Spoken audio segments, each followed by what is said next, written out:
자, 녹화를 시작합니다. 김만중의 구운몽이라고 하는 작품이고요. 작품의 본문 들어가기 전에 몇 가지 설명하고 갈게요. 먼저 이 구운몽처럼 작품의 제목이 몸모몽으로 되어 있는 소설 있잖아. 몸모몽. 이런 소설을 뭐라고 하냐면 몽자류 소설이라 그래요. 되시죠? 그리고 얘랑 비슷한 게 뭐가 있냐면 몸모몽유록 이렇게 되어 있는 소설이 있어요. 몸모몽유록 이렇게 되어 있는 소설을 우리가 말 그대로 몽유록계 소설이라고 해요. 됐어? 그럼 어쨌든 몽유록계 소설이나 몽자류 소설이나 요 몽자가 뭐예요? 그렇지? 꿈몽자예요. 꿈. 둘 다 인물이 꿈을 꾼다는 게 공통점이야. 여기까지 되셨어요? 그럼 보자. 이 몽자류 소설 먼저 볼게요. 구운몽을 중심으로 설명을 해드리면 이 등장인물이 꿈 바깥에 이 현실의 이야기가 있어. 다시 주인공이 있으면 꿈을 꾸기 전 이 바깥에 현실의 이야기가 있어요. 됐죠? 그리고 주인공이 꿈을 꾼단 말이야. 그리고 그래서 꿈속에서의 이야기도 있어요. 됐어요? 이렇게 현실 세계의 이야기와 주인공이 꿈을 꿔서 꿈속으로 들어간 다음에 이야기가 이중적으로 되어 있다는 특징이 있어요. 이해됐어요? 그리고 또 하나는 이런 구성을 가지고 있는 걸 국어에서 뭐라고 불러요? 무슨 구성이다? 그렇지. 액자식 구성이라고 불러요. 액자처럼 생겼잖아요. 그래서 외부 이야기와 내부 이야기로 이야기가 이중적으로 되어 있는 것을 국어에서는 액자식 구성이다. 이런 식으로 불러요. 여기까지 이해됐을까요? 그럼 보자. 대체 몸모몽으로 끝나는 몽자류 소설하고 몸모몽유록이라고 끝나는 몽유록계 소설하고 차이가 뭐냐면 몽자류 소설은 요 현실 세계일 때 인물과 꿈에서의 인물이 일치하지가 않아요. 예를 들어 현실에서는 이 안진영이라고 하는 사람이었다면 내가 꿈을 꿔서 꿈으로 들어가면 내가 다른 인물이 돼요. 다른 인물로 다시 태어나. 이해돼? 그래서 현실 세계와 꿈 세계의 인물이 달라요. 바뀌게 돼. 됐어? 구운몽에서도 현실 세계에서 주인공 이름이 뭐냐면 성진이라고 하는 스님이야. 근데 꿈속에서는 다시 태어나게 돼서요. 양소유라고 하는 사람이 돼. 이해됐어? 이렇게 성진, 양소유처럼 현실 세계의 외부 이야기와 꿈속의 내부 이야기의 주인공, 인물이 다르다라고 하는 게 몸모몽, 몽자류 소설의 특징이야. 그럼 거꾸로 몸모몽유록이라고 되어 있는 애들은 당연히 이 현실에서의 인물과 꿈속에서의 인물이 같다 틀리다? 같다라고 하는 거야. 안진영이라는 사람이 꿈을 꾸면 똑같이 꿈속에서도 나야. 무슨 말인지 이해됐어? 요게 몽유록계 소설과 몽자류 소설의 차이입니다. 여기까지 이해되셨을까요? 그러면 볼게. 중요한 내용을 좀 더 몇 가지 설명을 하고 갈게요. 그래서 요 구운몽이라는 소설은 어떻게 되냐면 어디서부터 설명을 해야 될까? 내용적인 것부터 간략하게 설명을 할게. 왜냐면 이 구운몽이라고 하는 게 전문이 88쪽이에요. 한글 페이지로. 제가 그걸 어떻게 하냐면 제가 대학교 신입생 때 이걸로 연극을 했어요. 그래서 이거를 읽고 현대식으로 바꾸고 이거를 해서 누구보다 이거를 많이 읽었어요. 누구보다 많이 읽었어. 그래서 이거를 사실 내신 대비 기간 동안 88쪽을 우리가 다 할 수는 없어요. 그거는 불가능해요. 그러면 이제 시험이 끝나 있어. 이걸 다 하면. 그래서 이건 어떤 식으로 해야 되냐면 대략적인 내용을 지금 설명을 드리고 그 다음에 시험에 자주 나오는 부분을 한 5장면 정도만 수업 시간에 진행을 하고 나머지는 이제 모의고사에 나왔던 기출 문제를 푸는 식으로 조금 갈 것 같아요. 한백고 자체가 어느 부분이 시험 범위에 나올지 모르니까 여러분들은 이제 모의고사 풀듯이 처음 보는 외부 지문이다 라고 생각하고 잡고 가는 수밖에는 없어요. 무슨 말인지 이해됐어요? 그래서 지금 이 대략적인 줄거리를 조금 들으셔야 돼요. 자, 보자. 이 소설은 어떻게 되냐면 주인공 이름이 뭐라 그랬어요? 여기 있는 성진이에요. 성진. 됐지? 그리고 이 성진이의 스승님이 있어. 그게 누구냐면 육관대사라고 하는 스님이야.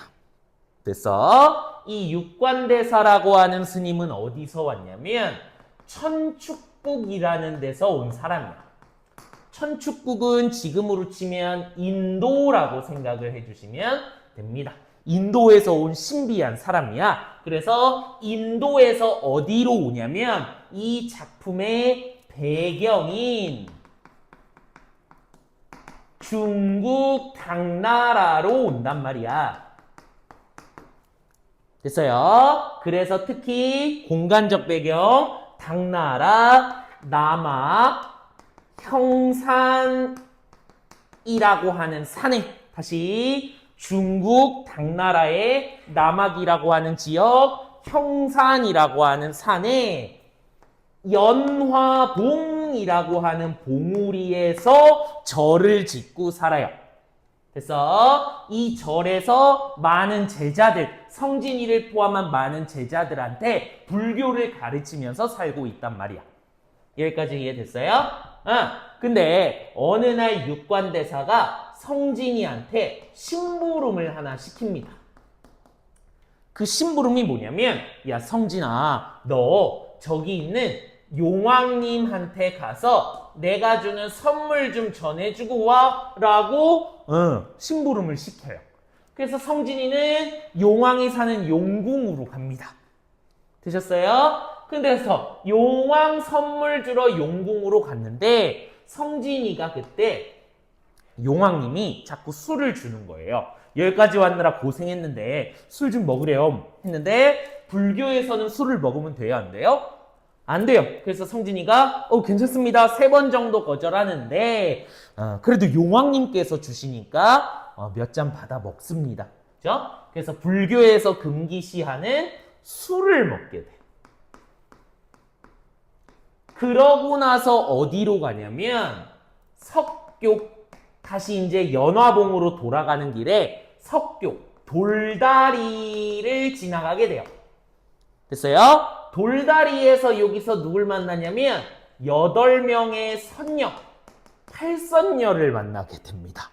됐어요? 그래서 팔선녀들이 길을 막고 안 비켜주는 거야. 그래서 성진이가 막 농담도 하고 마술쇼도 보여주고 하면서 이 이성과 농담을 주고받습니다. 이 작품에선 희롱한다라고 나오는데 장난친다는 얘기예요. 어쨌든 불교에서도 마찬가지로 이성하고 이 가깝게 지내거나 연애 같은 것을 하면 돼요? 안 돼요?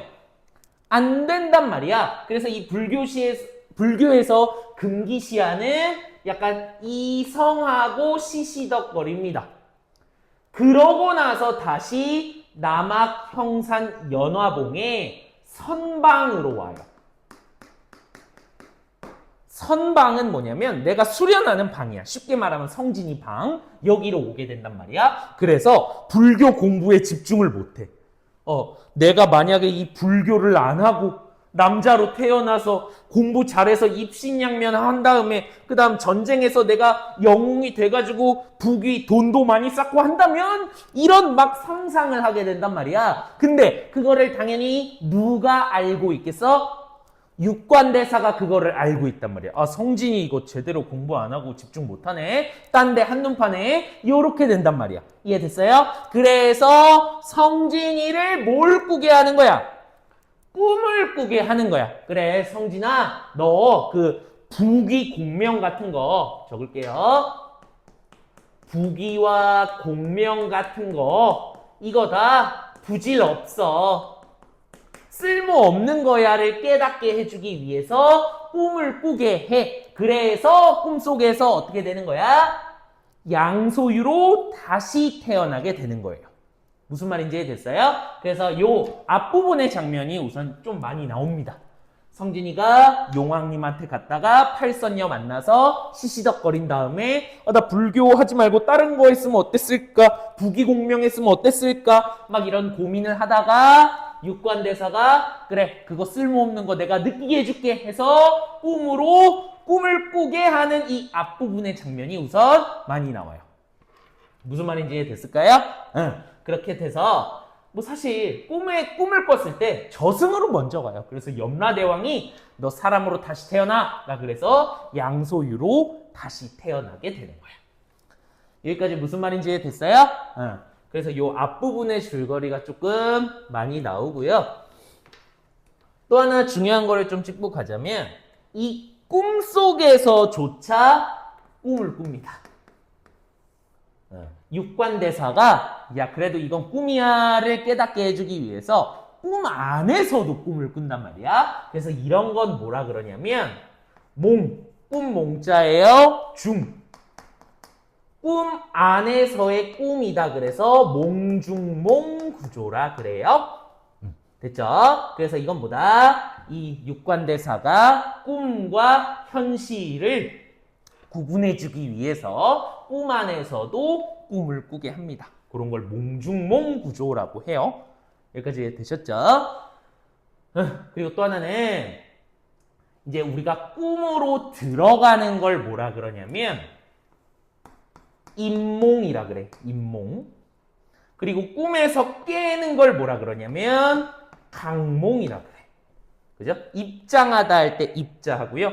깨닫다, 각성하다 할 때 각자야. 됐죠? 그래서 이 몽자료 소설은 이러한 환몽구조, 얘네 두 개 합쳐서 환몽이라 그러는 거예요. 환몽구조로 되어 있습니다. 그래서 요 임몽하는 부분하고요. 나중에 부귀공명은 언젠간 금방 사라지는 쓸모없는 거구나를 느껴서 깨는 강몽 부분, 요 두 부분이 많이 나오고요. 그리고 또 하나는 요 수능 특강에 수록되어 있는 것처럼 이 양소유가 전쟁에서 활약을 하는 부분이 많이 나와요. 요 세 부분이 많이 나와. 그러니까 우리가 이제 내신 대비해서는 오늘 시간에는 이거 하고 그 다음에 임몽 부분 다음 시간에 하고 그 다음 시간에 강몽 부분 하고 나머지는 여태까지 열 몇 번 모의고사에 출제됐더라고요. 그래서 그거 싹 다 모아놨으니까 그거를 푸는 식으로 해서 내신 대비 준비를 할 겁니다. 여기까지 되셨을까? 그럼 이제 작품의 내용을 설명해 보도록 할게요. 이게 이 크기가 애매해서 제가 조금 컴맹이잖아요. 그죠? 그래서 이 왔다 갔다 하니까 너무 좀 볼품이 없더라고요. 그래가지고 이 패드로 조금 필기를 하겠습니다. 볼게요. 여기도 이제 사실 좀 뜬금없는 부분을 조금 잘라온 거긴 해요. 뜬금없다라기보다는 학생들이 이해하기 어렵게 잘라놨어. 이 나번 전의 장면이 어떤 장면이냐면 토번국이라고 하는 나라가 있어.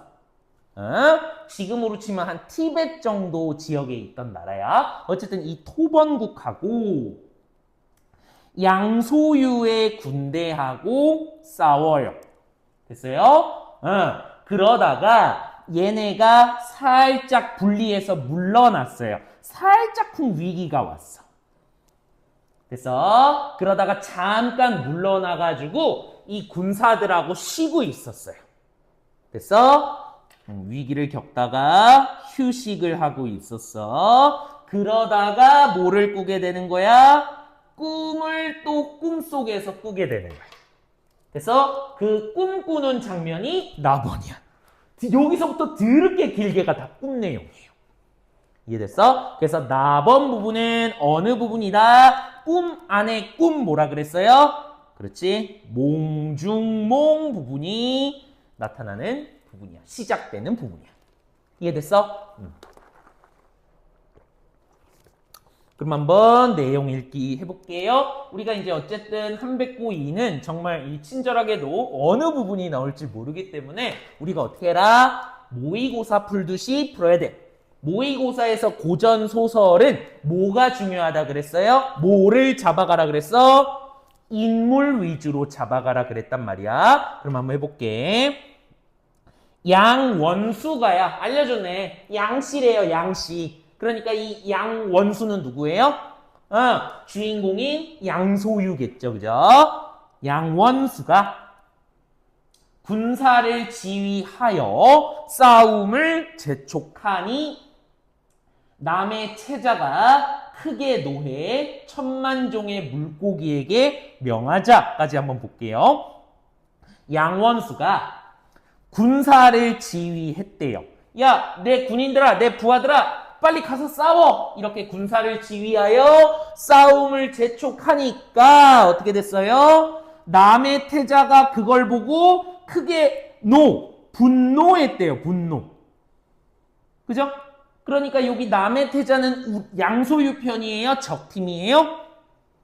적팀이 돼버리는 거야.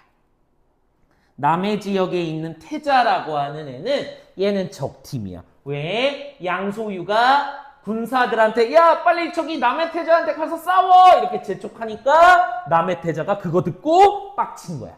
크게 분노해서. 이해됐어? 그래서 어떻게 했다?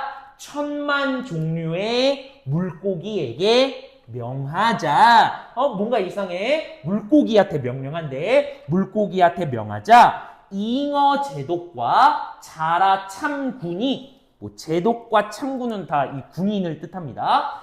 잉어 제독과 자라 참군이 기운을 뒀더니 욕망스럽게 뛰어나왔다. 우리가 이런 거 뭐라 그래요? 고전소설의 특징이긴 한데요. 남의 태자가 화나서 잉어랑 자라한테 명령을 한 거야. 현실적이야, 비현실적이야? 비현실적이잖아. 고전소설의 특징이죠. 이런 비현실적 요소를 뭐라 그래요? 그렇지, 전기성이라 그러지. 됐어? 어쨌든 중요한 건 여기 있는 잉어제독하고 자라 참군은 양원수 편이에요? 태자 편이에요? 그렇지, 태자 편이 되는 거야. 잉어제독과 자라 참군이 기운을 뒀더니 욕망스럽게 뛰어나왔어요. 양원수를 공격하는 거겠지? 그래서 기역 문제로 낸대. 원수는 누구의 직급 이름이었어? 그렇지, 원수 양소유였잖아. 원수가 지휘하여 한 번에 다 베어버린 거야. 뭘 베어버린 거야? 그렇지, 잉어하고요 자라를 한 번에 다 베어내고, 배곡 채찍, 배곡 보석으로 된 채찍을 들어서 한번 휘두르니까 어떻게 100만 명의 군병이 일제히 짓밟히며 삽시간에 부스러진 비늘과 잉어의 비늘이겠지, 그치? 그리고 깨진 껍질은 누구의 껍질이겠어요? 자라의 껍질이겠지, 그치? 이런 게 땅에 질비하고는 널렸다 이런 뜻이야. 됐어요? 여기까지 자르고 한번 내용 설명해 볼게요. 빨라서 이해 못한 친구는 여기서 다시 이해하세요. 어떻게 했어요? 누가 용맹스럽게 뛰어나왔어? 잉어하고 자라가 뛰어나왔어. 누구의 명령을 받고? 남의 태자의 명령을 받고 뛰어나왔어. 누구한테 뛰어들었겠어? 양원수한테 뛰어든 거야. 그래서 양소유가 어떻게 했어요? 한 번에 걔네들을 다 베어내고, 그지? 그 다음 또 뭐 들었어? 배곡으로 된 채찍을 들어서 한번 쫙 휘두르니까 이 100만 명의 군병, 잉어랑 자라로 돼 있는 애들이겠지? 얘네가 일제히 다 짓밟히며 삽시간에 부스러진 비늘과 잉어 비늘, 그리고 자라의 이 깨진 껍질이 어떻게 됐다? 땅에 널리게 됐어요. 잉어, 자라 다 죽은 거겠지. 여기까지 이해했어? 그래서 다음 태자는 누구였어요? 빌런이지. 태자는 몸 여러 곳을 창에 찔려서 변신하지 못했다 되는 거야. 그치? 그러니까 양소유하고 태자하고 지금 싸웠는데 누가 이기고 있는 거야? 양원수가 이기고 있는 거야. 여기까지 됐어? 마침내 그래서 어떻게 했다? 태자가 원수의 군사에게 잡혀서 결박 묶인 거예요. 그치? 양소유가 태자 이겨서 결박해놨어. 그래서 원수 말 앞에 엎드리자 원수가 크게 기뻐하며 징을 쳐서 군사를 돌렸다. 얘 잡았으니까 당연히 기뻐가지고 징 빵 치고 군사를 돌렸다. 야 이제 우리가 이겼어. 잠깐 돌아와. 이렇게 된 거야. 됐어? 그때 수문군은 뭐냐면요. 이 군대 직급 중에 하나인데 약간 문직이라고 생각하면 될 것 같아요. 양소유 편인데 양소유 부하인데 문직이야. 그래서 야 우리 왔어 하면 문 열어주고 또 적은 못 들어오게 닫고 이런 문지기가 수문군이라 그래요. 어쨌든 그때 수문군이가 양원수 양소유에게 알려왔대요. 그러니까 고전소설에서 요 큰 따옴표는 뭐야? 인물의 대사란 말이야. 그러니까 보세요. 수문군이 양원수에게 뭔가를 알리려 온 거야. 그러니까 이 큰 따옴표는 수문군 대사야, 양소유 대사야. 그렇지, 수문군의 대사야. 수문군이 양소유한테 하는 말이야. 지금 백룡담의 낭자가 인데 여기 있는 요 표시로 할까? 백룡담이라고 하는 건 호수예요, 호수. 그래서 낭자는 남자예요, 여자예요? 여자야. 호수, 백룡담이라고 하는 호수에 사는 낭자가 이렇게 되는데 이게 뭐냐면 그거를 조금 설명을 안 했네요. 미안합니다. 그거를 좀 설명을 안 했네. 양소유는 누가 이제 꿈에서 환생을 한 거예요? 성진 스님이 환생을 한 거잖아, 그치? 다시 추가 설명을 조금 하고 갈게요. 양소유는 성진이가 조금 환생한 거란 말이야, 꿈속에서. 됐죠? 근데 왜 그랬어요? 용왕이 주는 뭘 먹고? 술 먹고. 그 다음에 그 돌다리, 석교 위에서 팔선녀들하고 시시덕거렸기 때문에 벌 받는 거란 말이야. 그래서 얘 성진이뿐만 아니라 팔선녀들도 이 꿈속에 같이 등장을 해요. 얘네도 꿈을 꾸어서 거기서 환생을 하게 돼. 그래서 이 꿈속에서 어떻게 되냐면 8명이 2명은 처가 되고요. 나머지 6명은 첩이 돼버려요. 이해됐어? 막 이 중에는 자객도 있어, 자객. 여러 개의 뭐 직업이 있는데 그 중에서 이 백룡담의 낭자도 마찬가지야. 얘는 뭐냐면 용왕의 막내딸이에요, 막내딸. 작품에 나오는데 용왕의 막내딸이야. 백룡담이라고 하는 호수에 사는 용왕의 막내딸이 백룡담 낭자입니다. 어찌됐건 얘가 다시 수문군이 와가지고 양소유한테 알려주는 거야. 야, 네 여자친구인 누구? 백룡담 낭자가 직접 진 뭐예요? 군대 진영, 양소유가 있는 군대 진영 앞에 나와서 원수를 치하하고, 치하라고 하는 거는 고전소설에 많이 나오는 용어예요. 치하는 지금으로 치면 칭찬하다라고 생각해 주면 될 것 같아. 다시 백룡담에 있는 낭자가 직접 양소유 군대 진영 앞에 와서 원수를, 양소유를 칭찬하고, 야, 너 남의 태자 이겼다고? 정말 잘했어. 이렇게 칭찬하고, 군사들에게 먹을 것을 나누어 주려 하십니다 하고 수문군이 말했어요. 그러니까 이 군사는 당연히 태자의 군대야, 양소유의 군대야? 양소유의 군대가 되는 거야. 여기까지 무슨 말인지 됐나?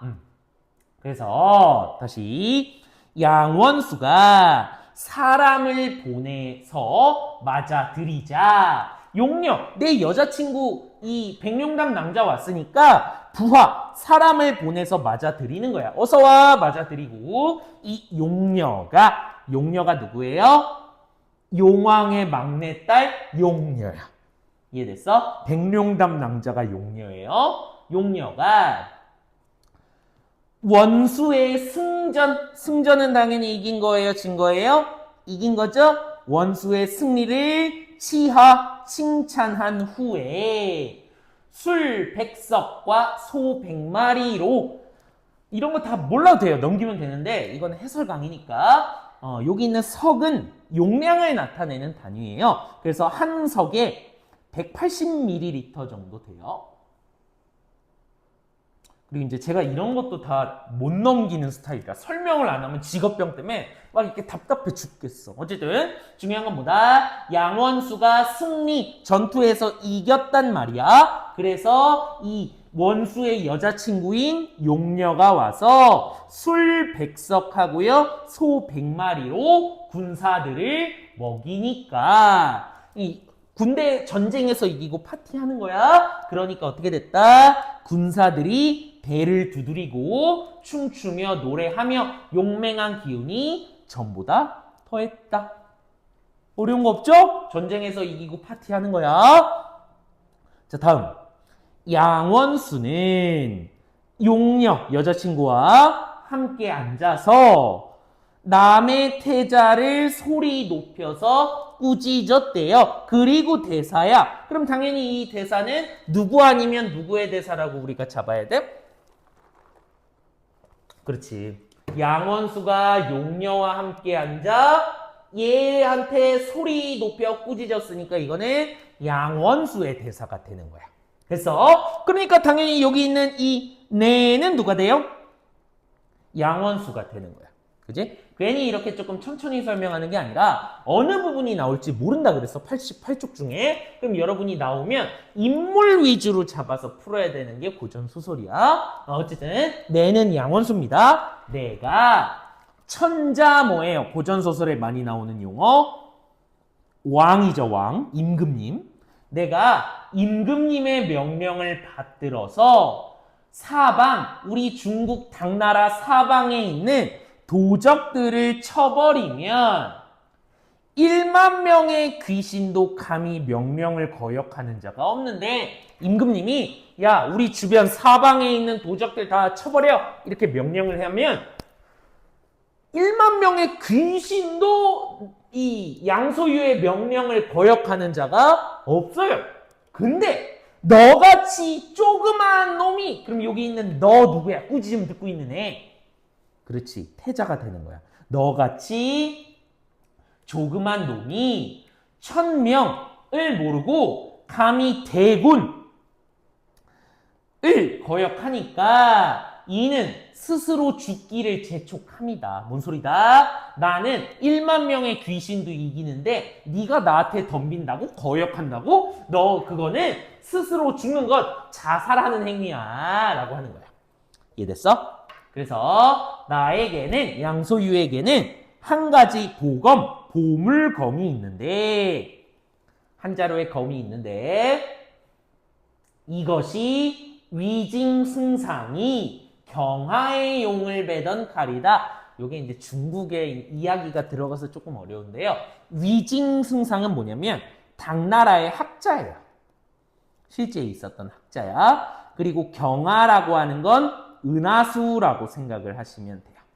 은하수의 용을 베던 칼을 누가 가지고 있다? 양소유가 가지고 있는 거야. 그러니까 뭐 위징, 경하 뭐 이런 거 몰라도 되는데 어쨌든 지금 이 말하는 의도를 보세요. 문학은 특히 고전소설은 왜 이런 말을 했니를 자주 물어보잖아. 그치? 그러면 내가 보검이 하나 있는데 이 검은 위징승상이 은하수의 용을 베던 칼이야 임마 이렇게 말하는 거는 내가 가지고 있는 칼이 좋다 안 좋다? 좋다 이 얘기를 하고 있는 거야. 요 정도까지만 이해하고 넘어가시면 돼. 이해됐어요? 그래서 내는 누구다? 양소유. 네 태자의 머리를 베어서 우리 군사의 위험을 떨쳐야겠지만 너의 집이 남해를 진정시켜서 남해라고 하는 지역을 진정시켜서 인간 세상에 비를 널리 내린 공로가 있으므로 특별히 용서한다. 여기도 왜 그러는 거예요? 내가 이 칼로 네 태자 머리를 베어버려야겠지만 벤다 안 벤다? 안 배. 안 베는 이유가 뭐야? 너의 집이야. 너 태자의 집안이란 말이야. 집안. 너의 집안의 조상님 중 하나가 남의 지역이 위기였어요. 국가적인 위기가 있었는데 이 인간 세상에 비를 널리 내려줬던 공로가 있으니까 누구를 용서한다는 거야? 태자를 용서해 준다. 네 조상님이 옛날에 비를 내려줘서 남의 지역을 도와줬으니까 그것 때문에 내가 너 목 안 배고파 줄게 요 소리야. 무슨 말인지 이해됐어? 지금부터 이전의 행세를 고쳐서 낭자께, 낭자 누구야? 용녀. 낭자께 죄를 지지 마라고 한단 말이야. 이건 갑자기 뭔 개소리가 나오는 부분이냐면 이것 때문에 제가 학생들이 이해하기 조금 힘들 거다라고 하는 건데 이 남의 태자가 어떤 여자한테 껄떡껄떡거렸어요. 그 여자가 누구겠어요? 그렇지. 낭자야. 어이구 왜 이래? 이 그 백록담에 있는 용녀한테 태자가 껄떡거렸어요. 결혼하자고 막 쪼른단 말이야. 스토킹을 한단 말이야. 그래서 싸우게 된 거예요. 어쨌든 지금 누가 이겼어요? 유원수가 이겨가지고 야, 너 옛날부터 하던 행세 그거 이제 낭자께 죄를 짓지 마, 껄떡거리지 마 라고 한단 말이야. 이해됐어요? 그래서 어떻게 된다? 양원수가 이 태자 나쁜 놈을 끌어내치게 하니까 남의 태자는 숨도 크게 못 쉬고 돌아갔다. 도망갔네요. 그때 갑자기 상서로운도 많이 나오죠. 그죠? 신비한 이런 뜻이야. 신비한 기운이 동남쪽에서 일어나더니 동남쪽에서 뭔가 신비한 기운이 일어났대요. 붉은 놀 뭐예요? 노을이 영롱하고 반짝반짝하고 화려한 빛의 구름이 찬란했다. 이런 거 다 뭐라 그래요? 저 동남쪽에 있는 풍경을 뭐 해주는 거야? 보고 설명해주는 거 국어에서 뭐라 그래요? 묘사라 그러지, 그치? 이런 거 하나하나 외울 필요 없다 그랬어요? 문제에서 물어보면 본문에 와서 찾으실 줄만 아시면 돼. 그치? 어쨌든 그 가운데 공중에서 기치는 깃발이에요. 깃발 하고 깃발과 절월도 마찬가지예요. 깃발하고요. 도끼라고 생각하시면 돼요. 절월이 내려오며 잠깐만 이 화면 조정 좀 할게 불편해서.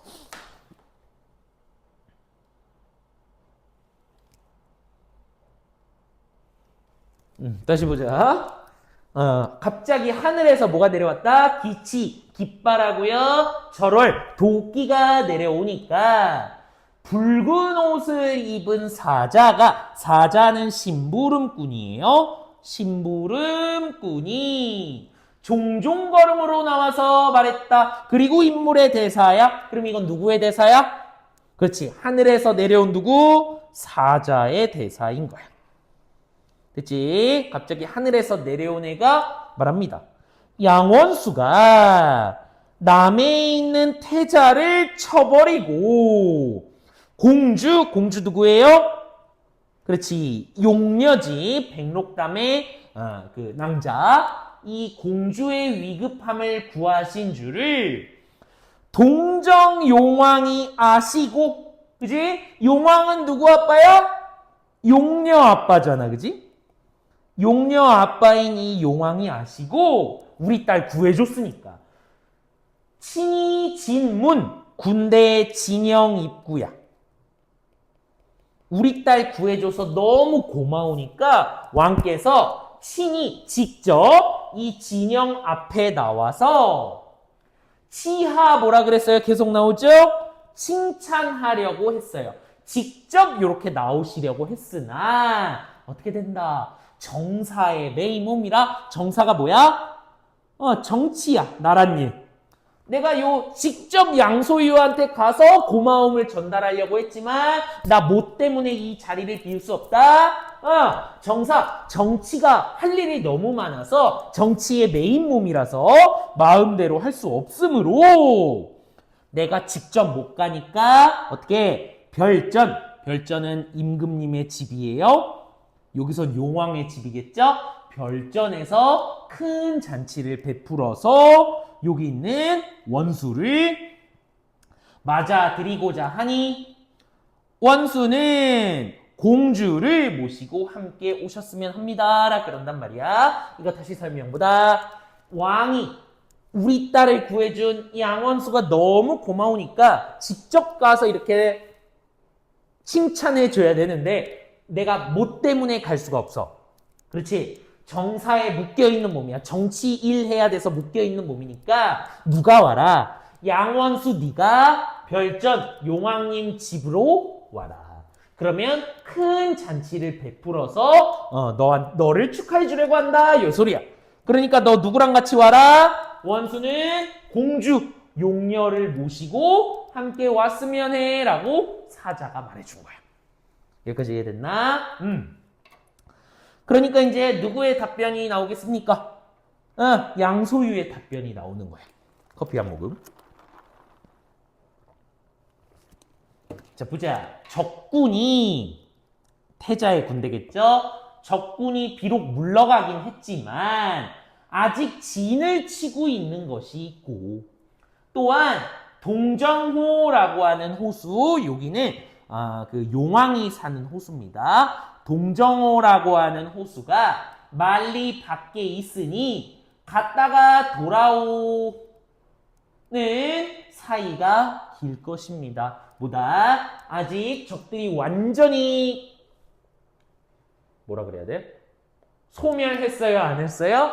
안 했어요. 그리고 지금 여기에서 동정호, 용왕에 있는 동정호까지 멀다 가깝다? 멀어. 만리 밖에 있어서 갔다가 돌아오는 이 사이가 길 거야. 그래서 군사를 거느리고 있는 자가 이 사람 누구야? 그렇지. 군사를 거느리고 있는 양소유가 감히 멀리 나갈 수 있겠어요? 그러면 동정호까지 멀리 갈 수 있다 없다? 없다라고 하는 것을 서리적 표현을 말해서 거절하는 거지. 그치? 무슨 말인지 이해됐어요? 자, 그래서 이제 사자가 다시 얘기합니다. 거절했더니 걱정하지 마. 이미 8마리의 용이 수레에 멍에를 갖추고 있으니 멍에는 뭐냐면요. 수레하고 말이나 소 같은 거를 연결하는 막대기 나무라고 생각하면 돼. 그지? 수레랑 말이랑 연결하는 막대기야. 어쨌든 8마리의 용이 수레에 멍에하고 연결되어 있는 거야. 갖추어 있으니까 용이 끌어줄 거니까 반나절이면 충분히 갔다 올 수가 있어요. 용이 이끌어주기 때문에 그렇게 멀지 않아 라는 말을 하고 있고 그래서 어떻게 됩니까? 양원수가 용녀와 함께 용이 끄는 수레에 오르니까 기이한 신비한 바람이 불어서 수레를 공중으로 올리고 이런 거 다 전기성이지, 그지? 흰 구름은 큰 산처럼 세계를 덮었다. 직유법이고요. 용이 타는 수레를 타고 이제 동정호로 가겠지. 수레가 점점 내려가 동정호에 이르니까 용왕님이 나와 맞으면서 주객의 예를 차리고 주객은 주인과 객, 손님이야. 용왕이 나와서 손님 오셨어요? 이런 예의를 차리고 되지? 장인과 사위의 정을 폈다. 장인이 누구겠어요? 그렇지. 양원수가 되겠고요. 미안해 다시 죽어야 돼. 장인이 누구야? 용왕이겠지. 장인은 어른. 그리고 사위가 누구예요? 양원수가 되겠지. 이 정을 폈다. 둘이 장인어른 사위 하면서 정답게 이야기를 했다는 얘기고 서로 인사를 나누고 상층에 있는 전각에 오른 후에 잔치를 베풀었다. 전각도 집이라고 생각하시면 됩니다. 용왕이 친히 잔을 잡고 원수에게 인사를 했다. 우리 딸 구해줘서 고마워 하고 이 감사 인사를 하는 거지. 봅시다. 과인이 부덕하여 한낱 딸자식으로 하여금 그곳을 편하게 못했는데. 자, 보자. 이게 이제 실제로 모의고사에 출제된 적이 있었거든요. 여기 이거 누구의 대사예요? 용왕의 대사란 말이야. 그럼 여기 있는 과인이는 뭐야? 누구예요? 얘 용왕이에요. 이 과인이라는 말 자체가 뭐야? 왕이 본인을 뭐 하는 말이야? 낮춰서 하는 말이야. 겸손한 말이란 말이야. 그래서 실제로 모의고사에서도 이 본인을 낮추는 용어를 사용하여 이런 게 나왔었어요. 어찌됐건 과인이 내가 부덕하여 한낱 딸자식으로 하여금, 한낱 딸자식이 누구예요? 용녀겠지. 편하게 하지 못했는데 이제 원수의 엄숙한 위세로 남의 교활한 아이 누구예요? 남의 태자를 사로잡고 딸 아이를 구하니까 딸 아이 누구다? 용녀. 구하니 그 은혜가 하늘처럼 높고 지규법, 땅처럼 지규법 두텁습니다. 즉 쉽게 말하면 누구를 구해줘서 고맙다? 우리 딸을 구해줘서 고맙다. 그래서 양원수가 답사합니다. 답장 감사야 합니다. 아니에요. 이는 다 누구 덕분이다? 대왕이 누구야? 용왕. 용왕님의 위세와 명령이 영향을 끼친 거지. 소유에게 무슨 공이 있겠습니까? 소유가 뭐야? 본인이야, 본인. 약간 귀여운 척 하는 것 같네요. 소유에게 무슨 공이 있겠어요? 서리법이고. 자, 디귿입니다. 술에 취하여 용왕이 명령하여 풍악을 울렸습니다. 풍악은 음악이죠? 음률은 뭐 멜로디라고 생각해 주시면 될 것 같아요. 멜로디가 조화로워서 들으면 절조가 있으나 절조도 이제 멜로디라고 해석하면 돼. 시속, 속세예요. 여긴 용궁이니까 시속, 속세 풍악과는 달랐다. 전각 좌우에 전각은 뭐라 그랬어요? 용왕하고 양소유가 있는 집이야.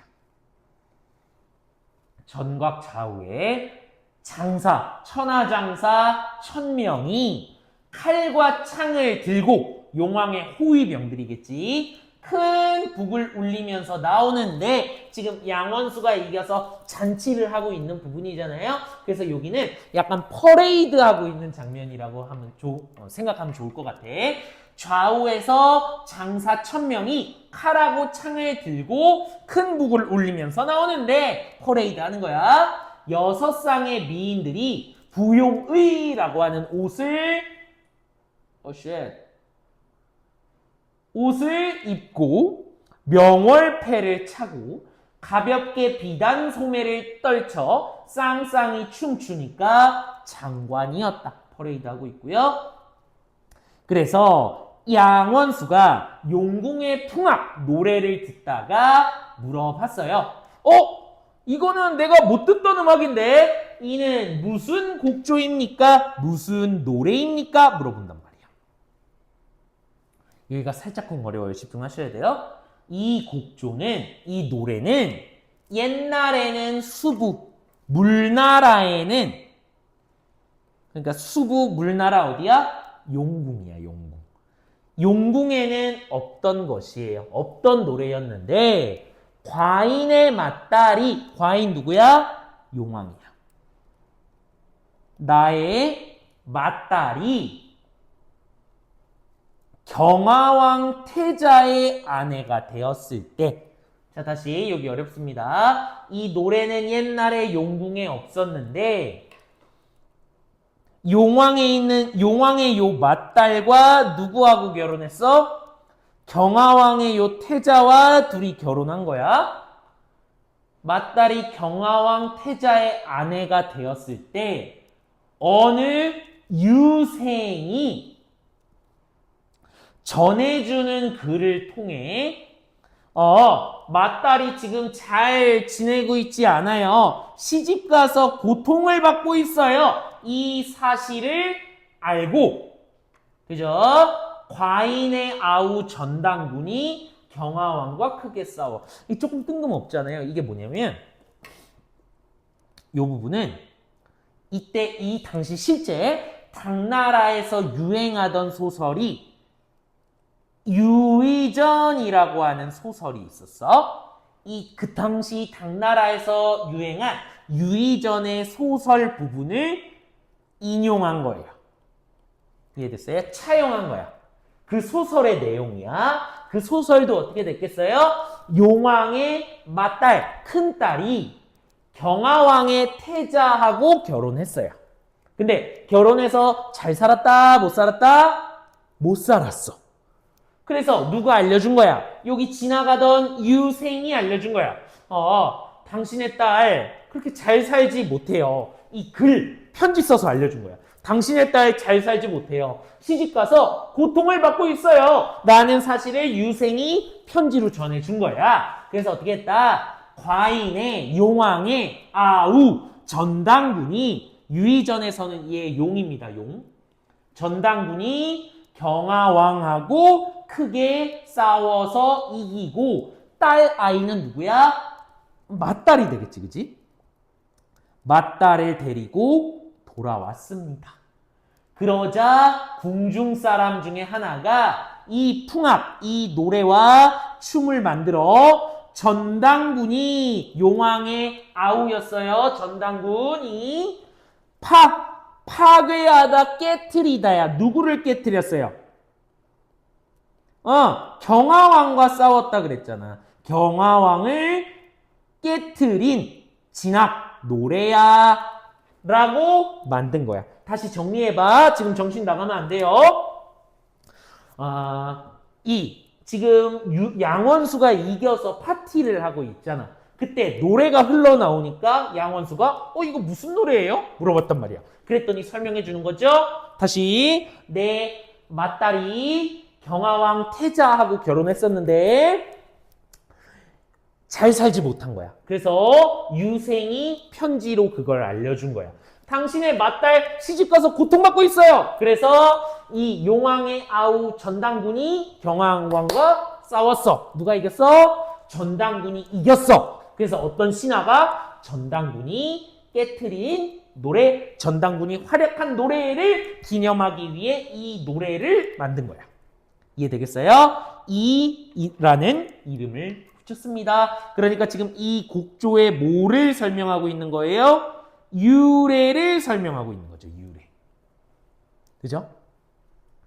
가끔 우리는 이 전당군 파진악이라고 하는 노래를 귀주환궁악이라고도 부르고 궁중잔치에서 우리가 연주했는데, 이제는 양원수가 남의 태자를 부수고 우리 부녀 누구예요? 용왕과 누구? 용녀.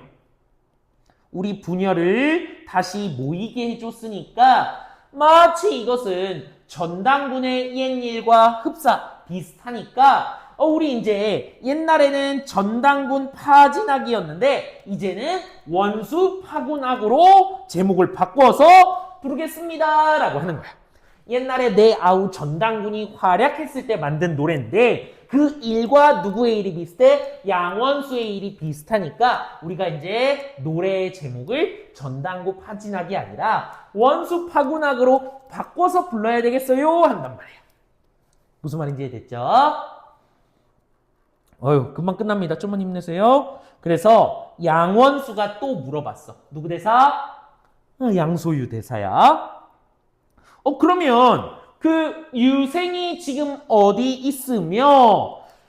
그래서 이 유의전이라고 하는 소설에서 여기 있는 유생은 신선이라고 나와요. 신선이 된단 말이야. 어찌됐건 지금 그 편지로 알려줬던 유생이 어디 있으며 제가 한번 볼 수 있겠습니까? 물어봐. 그랬더니 그는 지금 그가 누구야? 유생. 그는 지금 영주산의 선관이 돼요. 우리 중간고사 할 때 숙향전에서 많이 나왔잖아. 선관이 뭐예요? 신선이에요. 영주산의 신선이 되어 그 마을에 있으니 어찌 보겠습니까? 왜? 신선이 사는 곳을 갈 수가 있어요? 없어요? 없어요. 그죠? 표현방법 뭐예요? 서리법. 그래서 술을 9번 돌리고 9번 마시고 나자 원수가 하직 인사를 했다. 하직은 작별 인사야. 그래서 말합니다. 군중에 우리 군대에 양원수가 이제 그 다스리는 통솔하는 사람이니까 우리 군대에 일이 많아서 제가 오래 머물지 못해요. 술 더 먹고 싶은데 더 못 먹어. 대왕께서는 만수무강하세요. 대왕이 누구야? 그렇지, 용왕이지, 그치? 그래서 상서는 또 용녀를 돌아보며 말했다. 이런 것 때문에 고전소설 인물 잡는 연습을 해야 되거든요. 여기 있는 상서가 누구냐면요. 양원수예요. 양원수야. 양원수가 이번에는 용녀를 돌아보며 말했어요. 용녀는 여자친구였지, 그지?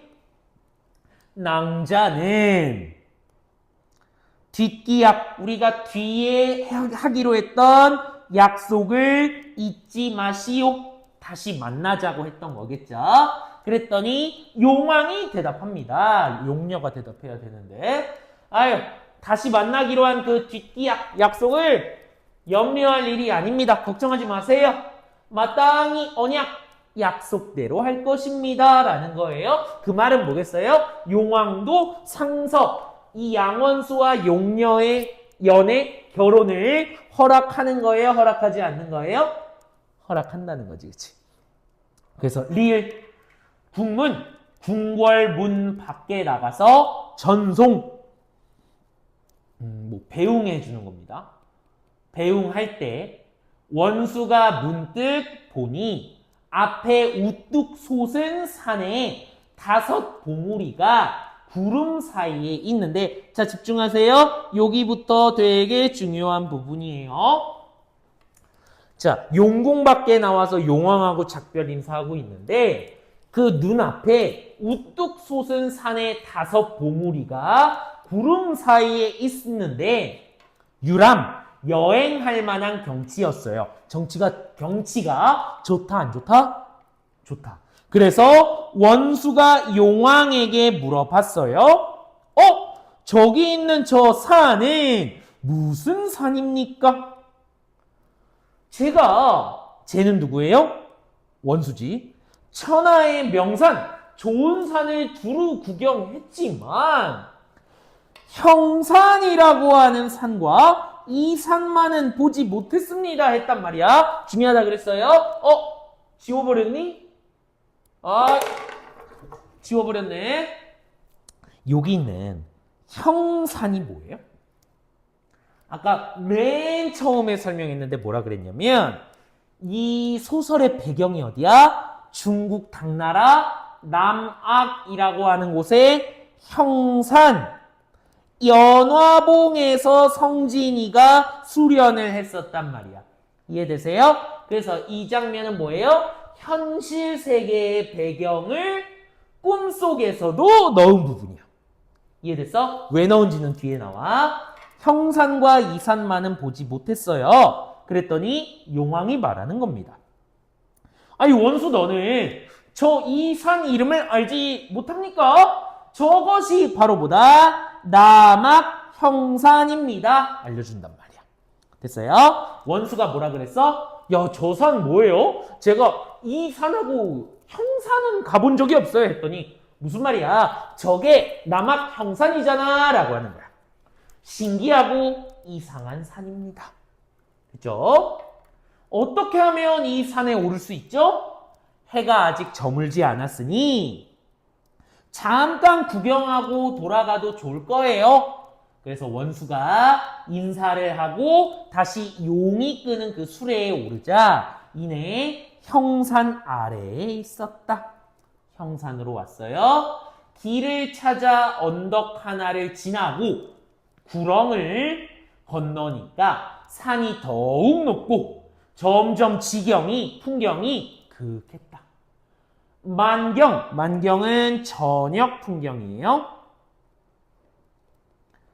저녁 풍경이 널려 있어서 그 풍경을 다 구경할 수는 없었어. 왜? 저녁 풍경이기 때문에 좀 있으면 뭐가 되니까?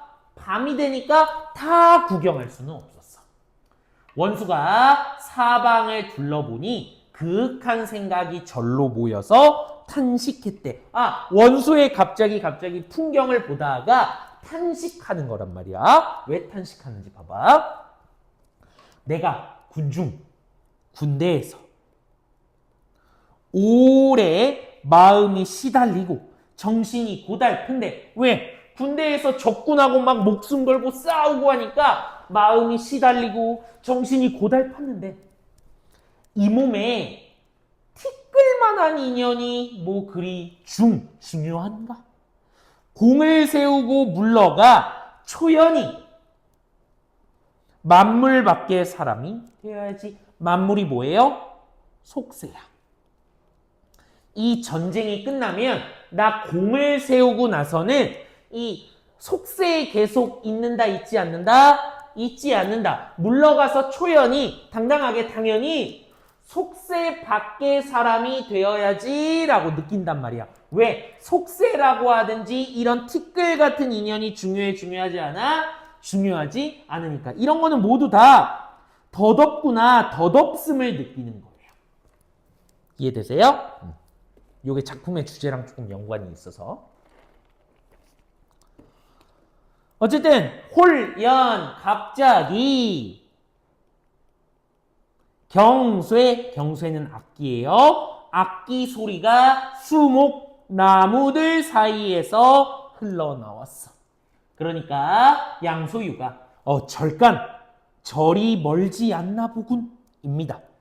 언덕에 오르니까 절이 하나 있는데예요. 그러니까 잘 보세요. 여기는 무슨 산이었어요? 얘가 이제 꿈을 꾸기 전 성진 스님이었을 때 있었던 남악 형산의 연화봉우리라고 하는 봉우리인 거야. 그러니까 이 절은 누가 살던 절? 성진 스님이었을 때 살던 절이고요. 여기에 스승님 누구 있어요? 육관대사 있는 거야. 이해됐지? 언덕에 오르니 절이 하나 있는데 전각 집이 깊이 있고 그윽하여 여러 승려들이 모여 있었다. 그때 한 노승 늙은 스님 누구예요? 육관대사지. 육관대사가 높은 곳에 앉아서 경문을 외우며, 경문은 경전 문장이야. 불교의 경전 문장을 외우며 설법하는데, 설법은 강의하는 겁니다. 이 육관대사가 노승이 지금 이 승려들한테 강의하고 있는 거야. 강의하는데 얘는 어떻다? 육관대사는 눈썹이 길고 눈썹이 흰색이며 골격, 뼈가 맑고 파리하다는 건 말랐다는 거예요. 마름. 고령임을 알 수 있었다. 이런 부분도 다 뭐예요? 육관대사의 외양을 뭐 하는 거야? 묘사해주는 부분이지, 그치? 노승은 원수가 들어오는 것을 보고 제자들을 거느리며 말했어요. 그러니까 여기 따옴표는 누구 대사야? 노승 육관대사의 대사야. 보자. 산중에 있는 사람이 귀가 밝지 못하여 대원수 누굽니까? 양원수가 오시는 것을 전혀 알지 못해서 문 밖에 나가 영접 맞이하지 못했습니다 하는 겁니다. 그러니까 여기 있는 산중에 사람이 누구야? 육관대사지. 사과하는 겁니다. 제가 산속에 있는 사람이라 귀가 밝지 못해서 이 대원수가 오시는 것을 전혀 알지 못했습니다 하는 거야. 부디 원수는 용서해 주세요. 그러나 오늘은 원수가, 여기 되게 중요해요. 그러나 오늘은 원수가 아주 쉬는 날이 아니오니야. 지금 원수 양원수가 여기 잠깐 들렸다 가는 거지 오늘은 네가 아주 완전히 오는 날은 아니야. 그럼 이 원수가 완전히 오게 되는 날은 언제예요? 그렇지. 깨달음을 얻어서 꿈에서 뭐 했을 때? 강몽했을 때가 다시 성진으로 네가 돌아왔을 때가 완전히 아주 오시는 날이지 지금은 아직 올 때가 안 됐어. 즉 양소유 성진이가 지금 깨달았다 안 깨달았다? 아직 덜 깨달았다. 요 소리야. 그래서 다시 지금 꿈 안에서 현실 세계와 같은 배경으로 설정한 이유가 뭐겠어요? 왜 형산을 꿈속에서도 설정해놨다? 이 양소유가 나중에 다시 연화봉으로 돌아오는 것, 즉 강몽하는 것을 뭐 하는 거예요? 암시해주는 부분이야. 그리고 또 하나는 이 양소유한테 이거 꿈임을 뭐 알려주는 힌트를 계속 주는 거예요. 이해됐죠?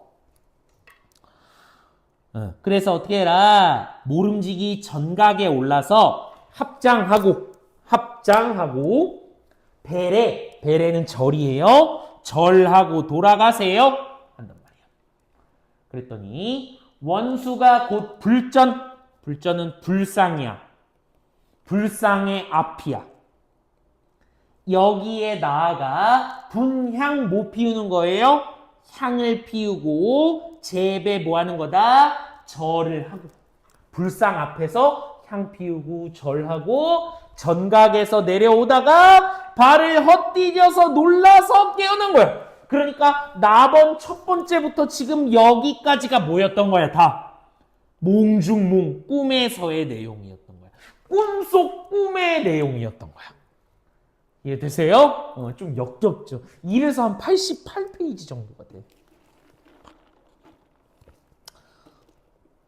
자, 사방을 살피니 자시는 원수죠. 진중에서 책상에 기대어 있었고 아침은 이미 밝아 있었다.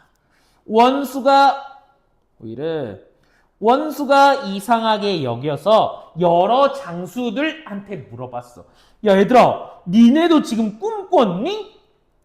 한 겁니다. 그랬더니 그들이 일제히 그렇다고 대답했다. 지금 용녀를 구하기 위해 태자랑 싸우고 용왕한테 그래서 잔치, 파티 이런 거 대접받고 지금 이 연화봉 형산 가서 노승한테 이제 뭐 인사하고 했던 게 다 뭐였던 거야? 꿈이었던 거야. 그거를 다른 사람들도 꿨던 거야. 그래서 소장들도 꿈의 원수를 따라서 신병 귀졸들과 크게 싸워서 이기고 그 대장이 누구야? 태자를 사로잡아 돌아왔으니 이는 실로 도적을 무찌르고 잡을 좋을 조짐입니다. 왜? 아까 뭐라 그랬어요? 이 꿈을 꾸기 전에 누구랑 싸우고 있다 그랬어? 토번국이라고 하는 데랑 싸우고 있다 그랬죠? 그러니까 우리가 이 지금 꾼 꿈은 뭐다? 이 우리가 꾼 꿈은 실로 진짜로 도적들을 무찌르고 사로잡을 좋을 기회라고 한단 말이야. 그럼 여기서 이 도적은 누구예요? 토번국이겠지. 우리 꿈이 어떻다? 좋은 길몽이다라는 얘기를 하는 거예요. 좋은 꿈인 것 같아요. 우리가 토번국을 이길 꿈인 것 같아요. 라고 한단 말이야. 그래서 원수가 꿈속의 일을 낱낱이 말하고 장수들과 함께 백룡담에 가보니 백룡담의 낭자가 누구였어요? 용녀였잖아. 그치? 여기에 가보니 부스러진 비늘과 이거 누구의 비늘이었어? 잉어의 비늘. 깨진 껍질. 누구의 껍질이었어? 자라의 껍질이 땅에 질비 널려있고 흐르는 피가 시냇물을 이루고 있었어요. 원수가 친히 표주박을 들고 물을 떠서 맛을 보고 나서 병든 군사에게 먹이니 병사들의 병이 깨끗이 나았다. 백룡담에 있는 물을 표주박으로 떠서 먹이니까 병이 다 나은 거야. 원수가 군사와 말을 모두 몰아 물을 충분히 마시게 하니까 기뻐하는 소리가 천지에 진동했고요. 그러자 도적들이 쟤네 분명 불리했는데 왜 저런 기뻐하는 소리가 나는 거지? 도적들이 이를 듣고 두려워서 항복했다. 그래서 양원수가 천자 왕에게 문서예요. 비밀 문서. 저희가 이겼습니다. 승리를 알리는 첩서를 계속 올리자 천자는 크게 기뻐했다 하고 끝이 나고 있습니다. 여기까지 이해되셨나요? 자, 그러면 이제 3번부터 6번까지를 푸시면 될 것 같아요. 다 나번 구운몽으로 다 해결 문제 답이 나오니까 한번 풀어보시기 바랍니다. 영상 멈추시고 푸세요. 다 보셨다는 가정하에 답을 설명해 보도록 할게요. 3번 나의 내용에 대한 이해로 가장 적절한 것은 여기죠? 3번입니다. 양원수는 남의 태자와 싸워서 이기고 맞잖아. 용왕의 딸을 위기에서 구해낸 승리의 공로를 공적을 용왕에게 돌렸다. 어디 나와 있니?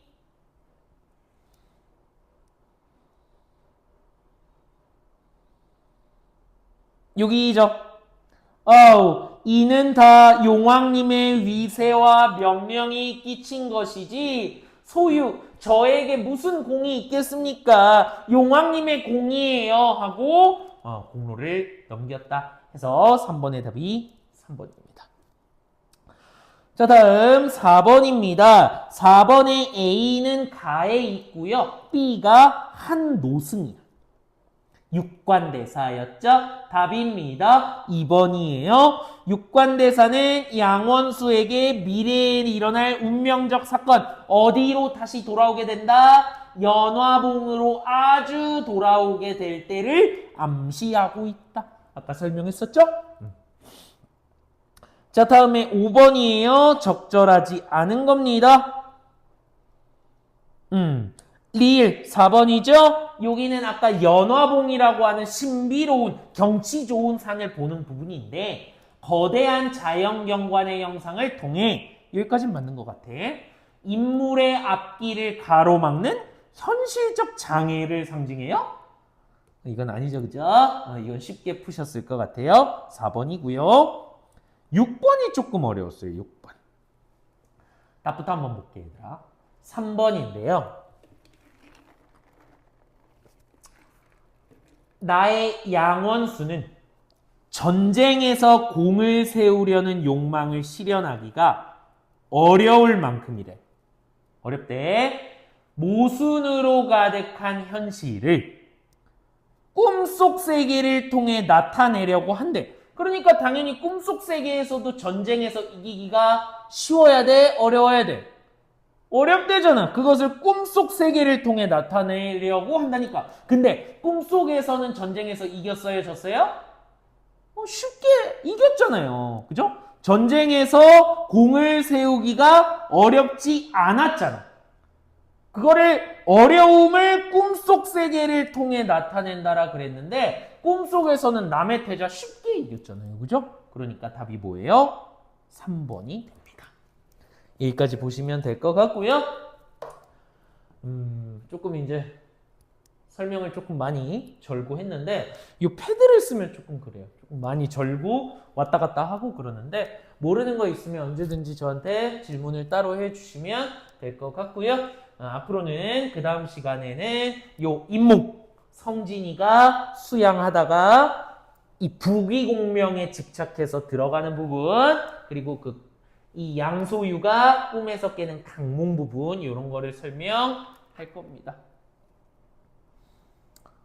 제목의 의미도 있는데요. 제목의 의미도 다음 시간에 좀 설명합시다. 원래 이거부터 딱 하고 설명을 했어야 되는데 치매예요, 치매. 죽어야 돼요, 죽어야 돼요. 그래서 가지고 그 설명은 조금 나중에 하도록 하겠습니다. 여기까지 할게요. 고생했어요.